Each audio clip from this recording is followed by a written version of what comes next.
اگر ہاتھ سے قرآن پاک گر جائے تو اس کا کوئی کفارہ ہے یا کیا کفارہ ہے؟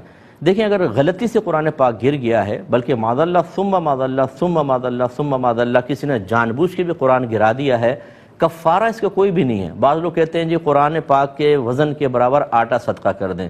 یہ وقت کے امام اعظم جو اس طرح کے پیدا ہوئے ہیں، اپنے پاس سے وہ مطلب یہ کہ فتویٰ نویسی کر دیتے ہیں، اس سے شریعت سے کوئی تعلق نہیں ہے۔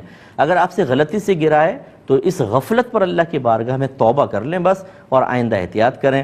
ہاں، اگر ویسے آپ کو تھوڑا بہت صدقہ کرنا چاہیں کہ صدقہ آپ کی خطاؤں گناہوں کو مٹاتا ہے، وہ الگ بات ہے، لیکن شریعت نے کوئی کفارہ مقرر نہیں کیا۔ اور معاذ اللہ اگر کسی نے جان بوجھ کر، جیسے لڑائی جھگڑا ہو رہا ہے، کسی نے کہا قرآن اٹھاؤ، اس نے اٹھا کے قرآن کو زمین پہ گرا دیا، میں نہیں اٹھاتا ہوں، اب وہ توہین قرآن تو شاید اس کا مقصد نہیں ہوگا، وہ غصہ دوسرا تھا، لیکن بہرحال اس میں توہین تو پوشیدہ ہے۔ ایسا شخص کافر و مرتد کہلائے گا، اور اس کو تجدید ایمان اور تجدید نکاح کرنا ہوگا، ورنہ اس کا سوشل بائیکاٹ واجب ہے۔